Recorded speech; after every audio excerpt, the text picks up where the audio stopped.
오늘은 일전에 우리 담임 목사님께서 금요 기도회 때 이렇게 광고해 주시고 또 여러분들이 눈물로 뜨겁게 기도해 주셨던 우리 김용호 선교사님, 김용호 강도사님께서 그때 개에 물리셔서 어려움을 많이 겪으셨으나 건강한 모습으로 이렇게 귀국하셨습니다. 강도사님은 우리 교회 같은 부교육자이시지만 그래도 너무 감사하죠. 이렇게 건강한 모습으로 오셨으니까. 그래서 우리 교회 같은 교육자지만 우리 다 일어나셔서 한번 환영의 박수를 한번 하실 때 나오시기 바랍니다, 목사님.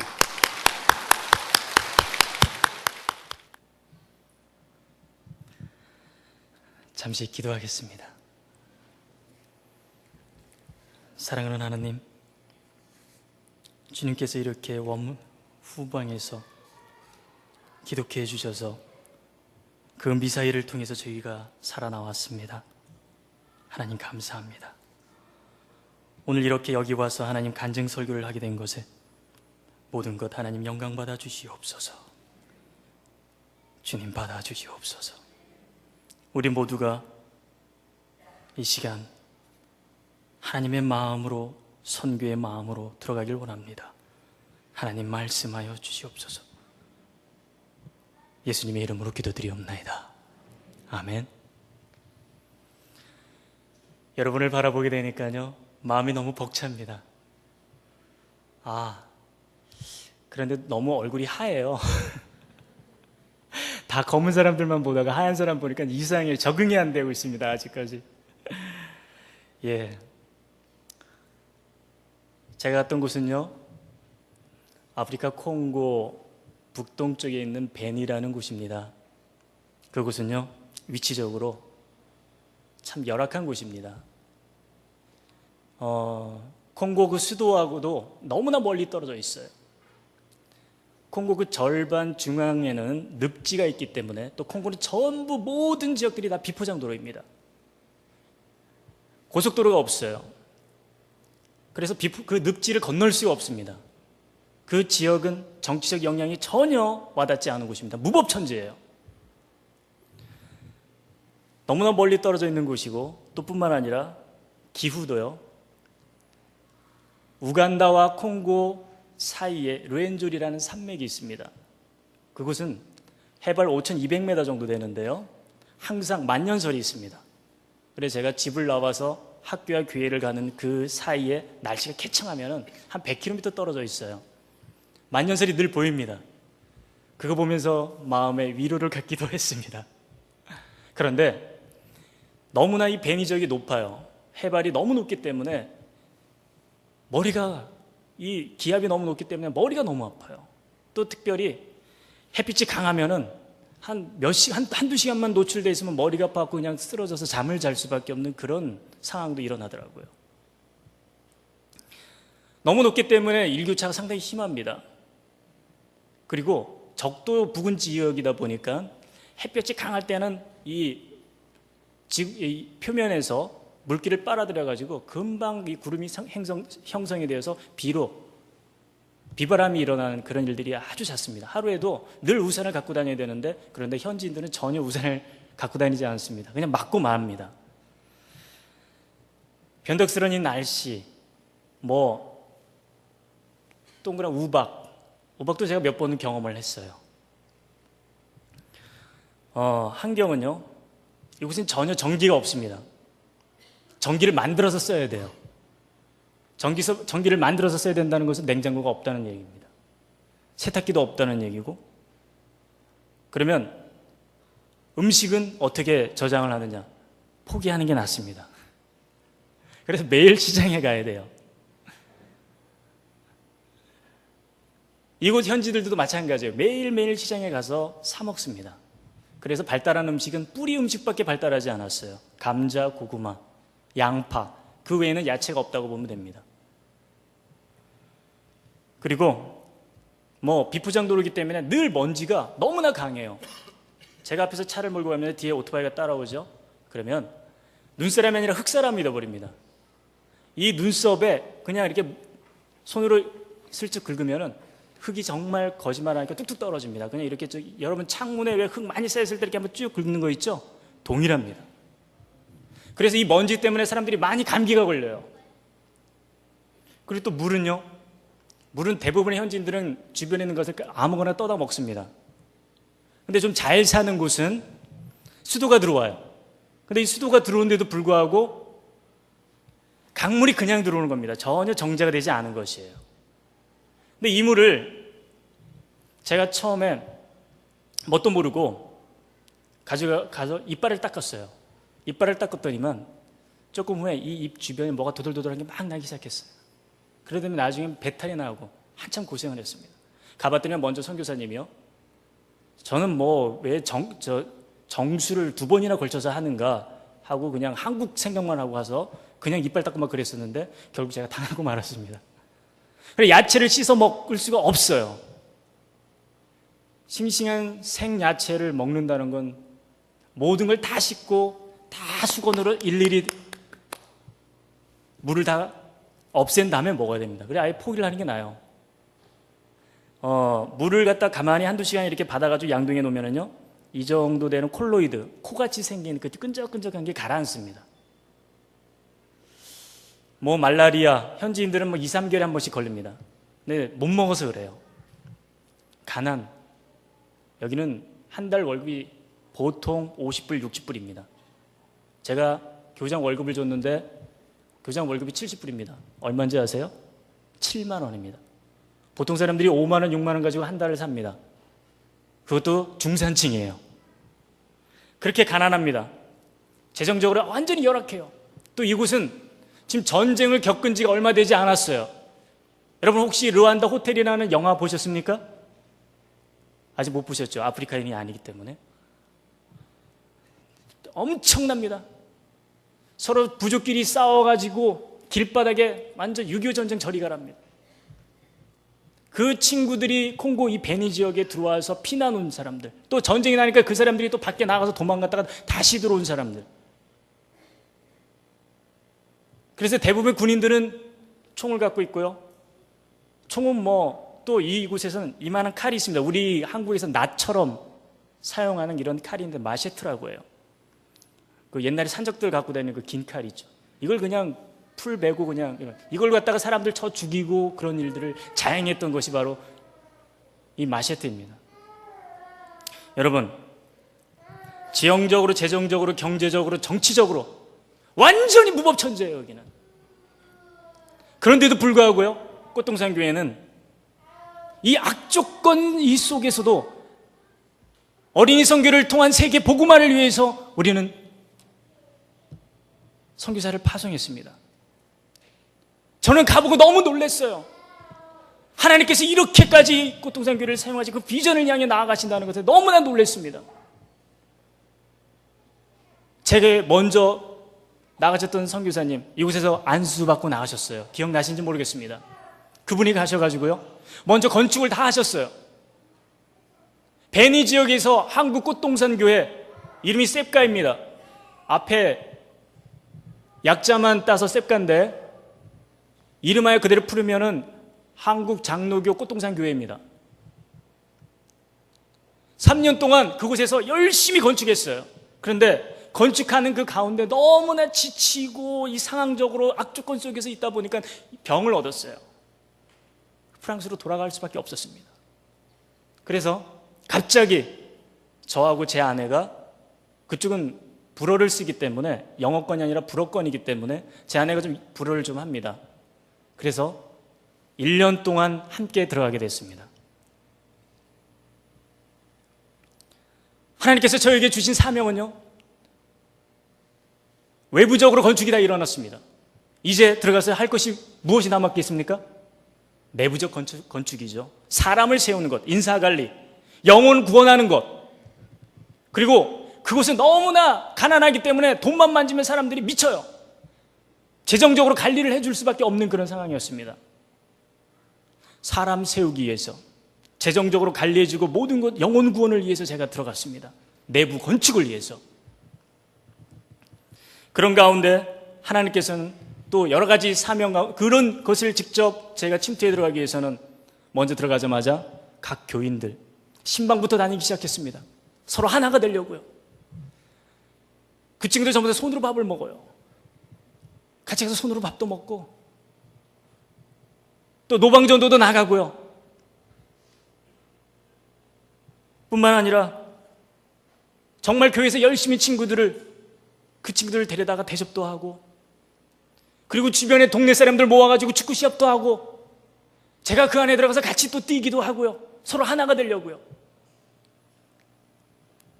그런데 대부분 교사들을 직원들 다 합치면 25명이 됩니다. 근데 이 친구들이 아침에 7시, 6시 반 그 정도에 다 옵니다. 근데 하루 종일 학교에 있는 친구들이 좀 많이 있어요. 근데 이 친구들이 하루에 한 끼밖에 못 먹어요. 너무 가난하기 때문에. 가슴이 너무 아픈 거예요. 나는 선교사가 와갖고 하루에 3끼 꼬박꼬박 먹고, 아침에 출근하는 시간 7시 전에 부랴부랴 아침 예배 드리고 밥 먹고 나가고 애들 태워서 차에서 봤을 겁니다. 영상에서.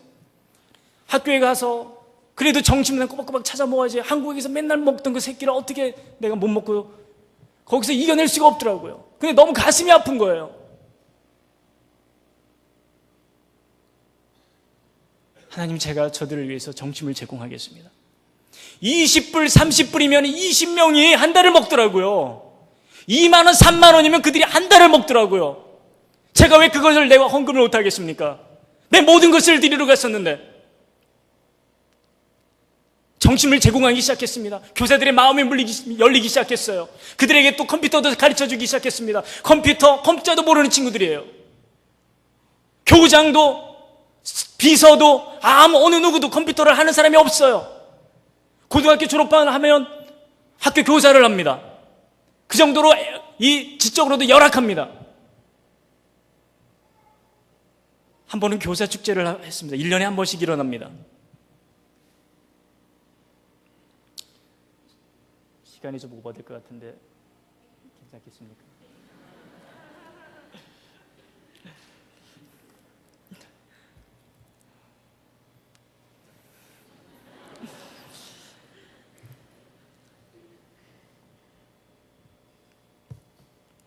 이들이 1년에 한 번 쌀밥을 먹을까 말까 합니다.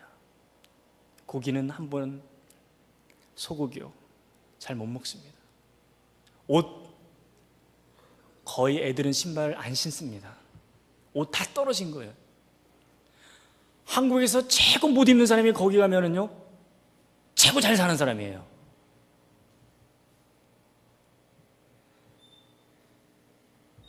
그들에게 1년에 한 번 제공해 주는 것을 갖다가 직접 집으로 다 불러가지고 밥도 해 먹이고 뭐도 해서 다 먹이고 옷도 해주고, 교회와 학교, 유치원 다 합치면 한 800여 명 가량 됩니다. 이 친구들, 저희들이 부모의 마음으로 안타까움을 향해서 너무나 그냥 절실해서 그들을 사랑해주고 그들 안으로 뛰어 들어가려고 너무너무 노력했지만, 그러나 참 안타까운 일이 또 펼쳐지고 말았습니다. 안타까운 일이 무엇이냐면요, 학교가 지금 세워진 지 한 3년 정도 됐습니다. 그런데 그 가운데 교장이라는 사람이 있었습니다. 이 교장이 알게 모르게 3년 동안 선교사가 항상 지키는 가운데서는 철두철미하게 아부를 합니다. 항상 웃어요. 그런데 선교사가 조금이라도 자리를 비고 어디 시장에 갔다 오면은 각 반에 들어가서 아이들한테 돈을 걷습니다. 돈을 거는 방법이 어떤 방법이냐면, 여러분 수업료를 내죠. 등록금 내주면 영수증이 있죠. 그럼 영수증을 그 교장이 안 돌려줘요. 자기가 갖고 있다가 그거를 아이들에게 돌려주면서 돈을 받아 먹어요. 말도 안 되는 소리죠. 선교사가요, 그곳에 가서 모든 돈은 다 대줍니다. 꽃동산 교회에서, 한국 어린이교육 선교회에서, 또 시마마에서 후원해준 돈으로 그 아이들의 수업료 외에는 모든 것을 다 대줍니다. 그런데 정부에서 나오는 보험료, 또 거기서 교회 건축한다는 걸 빌미로 삼아가지고 교회 건축 명목상으로 또 돈을 받아먹고, 6학년 졸업비라고 받아먹고, 이것을 선교사가 있을 때는 전혀 그 앞에서는 그냥 살살거리고 밖에 조금만 나가면 애들이 몰래 들어가서 전부 다 받아먹는 것이었습니다. 그런데 이 교장이 자기 혼자 받아먹는 것이 아니라 자기 일파들을, 자기 가족들을 학교에다 진을 치게 만들었습니다. 그래 학교를 집어삼키려고 서류를 빼돌리기 시작했어요. 그리고 뿐만 아니라 보통 외부 사람들이 저를 계속 찾아옵니다. 왜 찾아오냐? 무중구 외국인은 돈이 있다고 봅니다. 선교사는 선교사로 보지 않고 무조건 돈으로 봅니다. 절대 사람으로 안 봐요. 그래서 잡상인들, 그리고 학교에서 혹시 제네르다 발전기가 고장났다 그러면 자기가 아는 사람을 불러와가지고 거기서 소개비로 얼마 또 빼먹고, 또 학교에 버스를 운영해야 된다고 그 사람도 불러드리고, 그게 하루에 한두 번이 아니에요. 그래 네가 네 손에서 이런 거는 잡상인은 나한테까지 오게 하지 말고 네가 알아서 해라, 교장이니까. 그런데도 불구하고 이 친구는 전혀 먹히지를 않았습니다. 이들 일파 중에 이 가족들이 결국 너무나 많은 이 협박을 또 주변의 교사들에게 했습니다. 이 교장은요, 권총을 갖고 있었습니다. 총을. 군대에서 도망 나간 친구예요. 그래서 총을 갖고 있고, 이곳에 또 그 문화적인 것은요, 사람을 자기에게 조금이라도 위협을 한다든지 그러면 반드시 서로 협박을 해서 죽입니다. 강도질을 하는 것보다도 협박하는 게 더 무서워요. 협박을 하는 것을 왜 하냐면은 이 사람들 서로 악수를 하면은 그 손에다 독을 묻혀요. 독을 묻혀가지고 서로 악수를 하게 되면 그 독이 묻어 나가죠. 그럼 이들은 밥을 손으로 먹어요. 그러다 보면 그거 그냥 죽어버려요. 그런데 이 독이 참 거기 너무나 발달되어 있어요. 아프리카는 금방 죽는 게 있고 6개월 후에 죽는 게 있고 12개월 후에 죽는 게 있고 너무나 발달되어 있습니다. 그리고 정말 자기가 죽이고자 하는 사람은요, 음식에다 같이 독을 넣어가지고 같이 먹습니다. 그리고 자기는 빨리 화장실에 가서 오바이트를 해요. 그리고 전통 약을 먹습니다. 자기는 살아요. 의심을 받지 않는 거죠. 문고리에다 독을 묻히고, 차 문고리 있으면 거기다도 독을 묻히고. 그러니 협박을 받는다는 것은 바로 죽음이랑 마찬가지입니다. 이런 상황 가운데 이 교장 일파를 하나님께서는 저에게 보여주기 시작했어요. 전혀 몰랐었는데 교사들 2명이 저한테 와서 고백을 하는 거예요. 비밀을 갖다 모두 다 얘기를 하는 거예요. 교장이 우리를 이렇게 3년 동안 협박을 했다. 당신이 우리 좀 살려달라고. 그동안 있었던 일들 모든 것들을 쫙 하고 이야기를 하는데요, 이건 인간이 아닙니다. 제가 이거 이야기하는 거 지금 시간이 지금 너무나 급박해서 다 이야기를 하지 못하겠어요. 결국 하나님께서는 그 교장 일파를요, 한 명 한 명 치어 나가시더라고요. 그 일파들이 모두 다 나가게 됐습니다. 저는 의도하지 않았어요. 근데 하나님께서 하기 시작했습니다. 결국 이 교장도 자기가 돈을 너무나 뜯어먹고 그러다가 나중엔 학부모들 대표까지 서로 한 통속으로 손을 잡고 절을 해하려고, 또 애들에게 돈을 받아 먹으려 하다가 결국 덜미가 잡혔습니다. 그래서 제가 한국어로 모든 걸 쓰면은 아내가 프랑스어로 쓰고, 또 거기서 또 현지인들이 스알리어로 해가지고 우리가 한국에서 너희들 교회를 어떻게 도와줬는지, 어떤 것은 돈을 안 받았는지 모든 것을 전부 다 써가지고 선포를 하기 시작했습니다. 아이들이 교장한테 다 달려갖고 내 돈 내놓으라고. 왜? 미리 선교사가 다 돈을 지불했고 중간에서 교장이 다 받아먹었으니까. 교장 일파들 하나하나 떠나간 것에 대해서 이야기하다 보면 너무나 깁니다. 그런데 우리가 그 친구를 잘리게 되면 우리는 죽어요. 언제 독으로, 언제 강도를 당해서, 언제 총으로 해서 죽을지를 모릅니다. 그래서 절대 내쫓지 못합니다. 그래서 노동부에게 요청을 했어요. 노동부 그 치프가 자기에게 맡기라고 하더라고요. 그래서 도움을 요청했습니다. 그래서 교장 월급을 주라고 저보고 이야기를 하더라고요. 그리고 교장 월급을 그 노동부에게 줬습니다. 이거는 해임권이기 때문에 퇴직금도 낼 필요 없다고. 그런데 나중에 이 노동부가 결국 또 교장이 찾아가서 서로 한통속이 돼버렸습니다. 그들이 나를 치기 시작했습니다. 군대를 끌어들여갖고 총을 들고서 나를 협박하기 시작했어요. 저도 살 수밖에 없어서 베니 시장님에게 찾아갔어요. 하나님, 시장님, 저 살아야 되겠습니다. 콩고 대사에게도 전화를 했어요. 나를 좀 보호해달라고. 베니 시장이 저에게 경찰들 2명, 무장경찰 2명을 대동해 주더라고요. 그때부터 저희들은 밤잠을 못 잤습니다. 거기는 강도가 어떤 식으로 들어오냐면, 문을 열고 내가 차로 집 안을 들어가면 기다렸다가 그 대문 열 때 같이 들어옵니다. 이런 상황 가운데 계속해서 밤잠을 못 자고, 또 그 경찰들을 우리에게 2명을 해줬지만, 그러나 이들 역시 그 군대, 그들에게 전부 다 경례를 하는 그런 사람들 한통속이었습니다. 이들이 언제 변화해서 나를 강도짓할지, 나를 죽일지는 모르는 그런 상황이었습니다. 베니 시장이 그러더라고요. 법원에 가보라고, 판사. 그런데 법원에 가려고 하니까 누가 또 나한테서 밀고를 하더라고요. 법원에 교장 형이 있다고. 저는 꽉 막혔습니다. 도무지 앞에 나갈 수가 없어요. 하나님, 저에게 순교의 기회를 주시다니. 그 말밖에 안 나오더라고요. 24시간 내내 경찰들은 우리를 보호합니다. 그러나 그 친구들 언제 변할지 모릅니다. 그제서야 우리는 안 되겠다 해서 본부에다 전화를 했습니다. 우리 돌아가야 되겠습니다. 그러나 이런 구체적인 상황을 전화를 얘기할 수가 없었어요. 그냥 돌아가야 되겠다고요.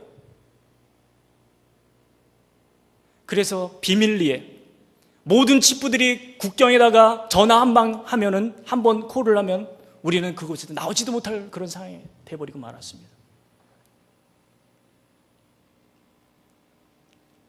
비행기표를 비밀리에 끊기 시작했습니다. 죽음의 사슬을 매일 넘으면서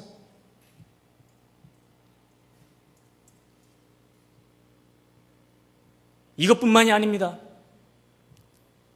한 번은 데모가 일어나가지고 아이들이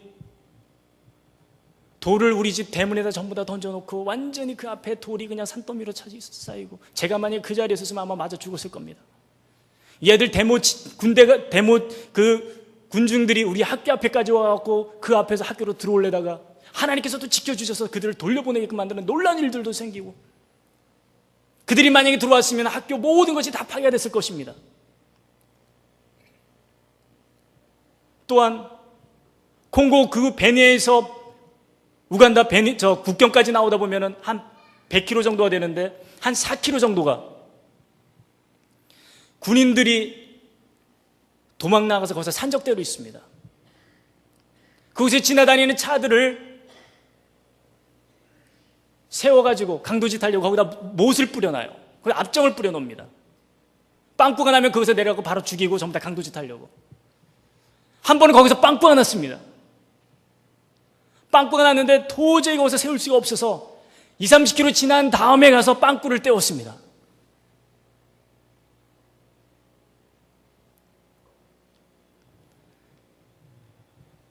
저희들이 탈출할 때는요, 그 비포장길을 70km로 달려왔습니다. 70km면은요, 속도감이 어느 정도냐면은 이 포장도로에서는 거의 200km입니다. 거의 엉덩이가 가만히 있을 수가 없어요. 왜? 비밀리에 나오는데 콩고의 보도에다가 국경에다 전화 한 방만 하면 우리는 꼼짝없이 당하니까 죽자 사자 하고 그냥 70km 달려왔습니다. 콩고 보도를 딱 넘어왔습니다. 아직도 살았는지 죽었는지 어안이 벙벙하더라고요. 근데 나오는데 그냥 나오지 않고 그곳에 있는 교장이 나쁜 짓을 한다는 걸 알고 그 전에 정말 한 사람을 보기 시작했습니다. 그 한 사람을 테스트하고 또 테스트하고 또 테스트했어요. 그 사람의 성품, 그 사람의 가정교육, 아이들을 교육시키는 방법, 그 사람의 신앙 정도, 돈에 대한 것, 모든 것을 다 테스트하기 시작하겠습니다. 왜? 그 사람에게 거기를 맡기려고요. 7번이나 8번을 테스트했는데 세상에 내가 그 같은 사람을 쳐다본 적이 없습니다. 하나님께서 예비해 주셨더라고요. 그에게 모든 것을 인수해 줬습니다. 비밀리에 인수하고 나왔어요. 또 우리 집 같이 생활했던 도우미가 있었습니다. 제가 매일 아침 저녁으로 예배를 드리는 모습을 보고, 또 그 전에 이 친구가 목사가 되겠다고 해서 그럼 내가 우간다의 포트포탈의 GMS 우리 합동 쪽에 선교사님들이 우간다에서는 한 40명, 한 20, 30명 됩니다. 그곳에서 제자훈련하는 사람이 있습니다. 르완다와 수단과 콩고 주변의 국가의 청년들 데리고 제자훈련해서 목회자로 키우는 사람이 있습니다. 내가 그럼 거기 가서 너를 내가 키워주겠다. 너 열심히 영어 공부해라. 근데 그 친구가 영어 공부를 열심히 하는데 그렇게 탁월하게 하지는 않았습니다. 그러나 목사가 되고 싶어하는 마음이 있었어요. 탈출하면서 그 친구를 데리고 나왔어요. 왜? 네가 다시 콩고로 들어가서 콩고를 변화시켜야 되겠다는 마음이 있었습니다. 그 친구를 데리고 나왔어요. 그래, 한 3년, 4년 동안 신학할 수 있게끔 모든 것을 다 포트포탈에 있는 선교사님과 이야기를 하고 그를 거기다 내려놓았습니다. 그리고 그 친구가 거기서 살아갈 수 있는 생필품을 낮에 샀어요. 낮에 샀고 그쪽에 같이 제자훈련 성경반의 친구들이 있길래 낮에 돌려주기가 좀 뭐하더라고요. 그래, 밤에 제가 돌려주려고, 안타까우면 다른 친구들이 보면 좀 그렇잖아요.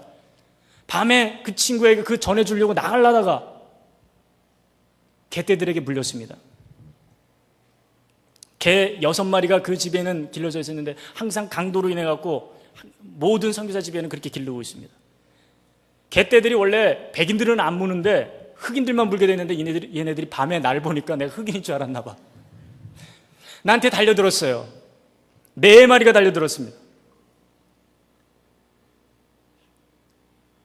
손가락이 지금은 그래도 이 정도 구부러지는데 손가락 이쪽에 여기 다 나가고, 지금 그래도 여기서 거기서 지금은 좀 괜찮아요. 그래도 아직은 완전히 구부리질 못하고 이 하반신 이쪽 밑으로 한 40군데를 물렸습니다. 한 2주 동안 탈출을 했는데 거기서 또 캄팔라 수도까지 나와서 비행기를 타고 한국으로 와야 되는데 다 물리니까 쓰러질 수밖에 없었죠. 2주 동안 결국 쓰러져서 거기서 꼼짝 말고 하나님께서 묶어두셨습니다. 그래, 그곳에서 제가 느꼈습니다. 왜 하나님께서는 나에게 이렇게 개를 물리게 하셨는가?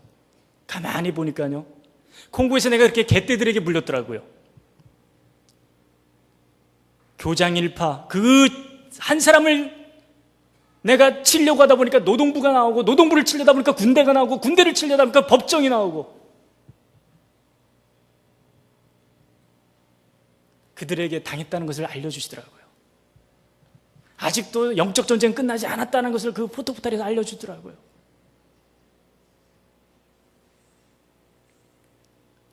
그리고 더군다나 참 좋았던 것은 무엇이냐면은, 제가 그곳에 있으면서 콩고 그곳에 남아있는 새롭게 세운 그 교장에게 계속 전화 연락을 했습니다. 내가 떠나고 나는 어떻게 되었느냐.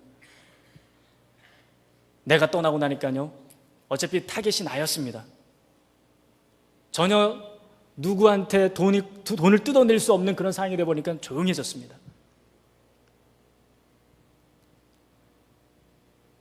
키탄발라 그 교장은요, 학교를 잘 운영하고 또 교사들 월급까지 주고 자립, 자존이 되었습니다. 교회가 선교사가 없어도 현지인들이 끌고 나갈 수 있는 그런 놀라운 일이 생긴 것입니다. 선교의 목적이 바로 그것이었습니다. 하나님께서 나에게 그것을 보여주게끔 위해서 거기서 쉬게끔 하셨습니다. 만약에 제가 개한테 물리지 않고 바로 한국에 돌아왔다면 저는 그 충격에 의해서 아직도 헤어나지 못했을 것입니다. 20일 동안.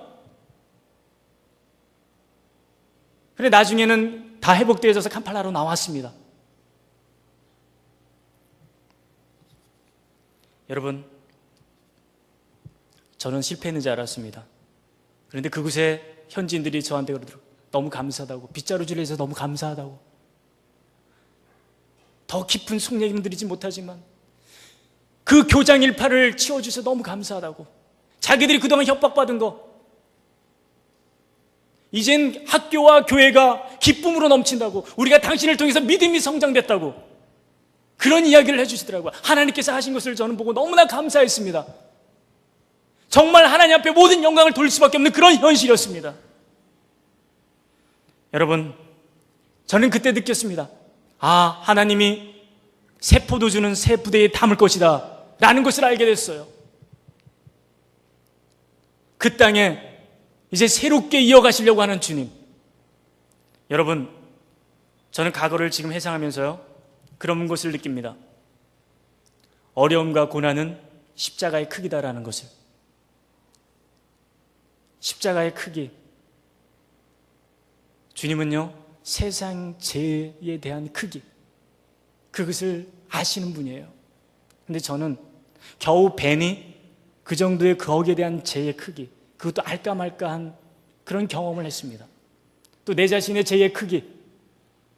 그렇습니다. 예수님을 아는 십자가, 십자가의 그 아는 능력, 하나님을 아는 것이 우리의 삶의 목적이라는 것.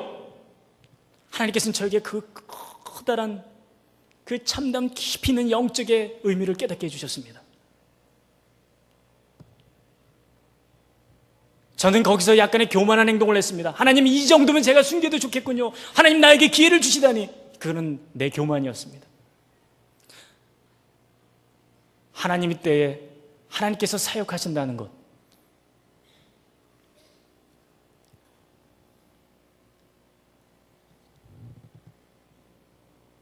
하나님께서 가라고 하실 때까지 가고 멈추라고 하면 멈추는 것, 저는 거기서 그걸 또 배웠습니다. 뿐만 아니라 그곳에서 사랑에 대해서 깊이 있게 깨달았는데요, 주지 않는 것도 사랑이라는 것, 또 떠나는 것도 사랑이라는 것, 그들을 하나님께서 돕게끔 만드시는 것, 저는 이것에 대해서도 배웠습니다. 뿐만 아니라 저는 영적인 분별력을 깊이 있게 감지하는 법을 또 배웠습니다. 한 상황 1분 1초도 내가 그 감지력을 놓치고 있으면 저는 죽을 수밖에 없었습니다. 매일매일 말씀을 통해서 오는 그 말씀으로 인해서 제가 살아갈 수밖에 없었고요, 상황 속에서 하나님의 음성이 들려지는 것을 보고서 제가 알 수밖에 없었고, 사람들 음성 한마디에 거기에 하나님의 음성이 있는지 없는지 그것을 레이더로 포착하려고 노력을 했습니다. 하나님, 제가 여기서 떠나야 될까요? 말아야 될까요? 그것까지 물어보면서 움직일 수밖에 없는 저, 본부에서는 오지 마라, 오하라 해도 하나님께서 저에게 오지 말라고 해서 죽으라 하면 나는 죽어야 되고, 가라 하면 가야 되고, 그 음성 들으려고 민감했었습니다. 이제는 모든 걸 다 내려놨습니다. 내 계획과 비전, 포기가 아닙니다. 하나님을 신뢰하는 믿음입니다. 내 앞에 있는 모든 것이 저는 이제 기대가 되어집니다. 여러분, 주님께서는 내 길을 지도하여 주실 것입니다. 또 여러분들의 길도 지도해 주실 것입니다. 여러분, 사실 이 모든 것은 제가 혼자 한 것이 아닙니다. 전 여러분들이 저를 위해서 기도해 줬다는 그 소리 듣고, 아, 이젠 살아서 나갈 수 있겠구나 라는 마음이 일어났습니다. 그 소리를 듣는가 동시에 얼마나 울었는지 모릅니다. 후방에서 이렇게 핵폭탄 같은 기도의 후원이 나한테 떨어졌는데 나는 이제 살아나갈 수 있다라는 그런 강한 믿음이 생기더라고요. 여러분, 선교는 혼자 하는 것이 아닙니다. 물질로서 도와주시고, 기도로서 도와주시고, 직접 동참해서 도와주시고. 여러분, 인생에 11조는 선교를 하라고 제가 먼저 목사님한테 그런 설교를 한번 들은 적이 있습니다. 또 그 이야기를 청년들에게도 알려주었습니다. 선교를 하고 난 후에 저는 지금 엄청나게 성장해 있습니다. 또 앞으로도 쓰러질 수도 있는 존재입니다. 여러분, 선교를 하면 그만큼 축복을 받습니다. 어떠한 모양으로든 여러분, 이제는 선교하는 여러분이 되시길 바라겠습니다. 꽃동산 교회가 이제 앞으로 선교에 적극적으로 동참하며 함께하고 가는 그런 귀한 여러분이 되시길 바라겠습니다. 어린이 선교를 통해 세계 복음화가 되는 그런 놀라운 일들을 꽃동산 교회가 담당하길 바라겠습니다. 감사를 드립니다. 기도하겠습니다.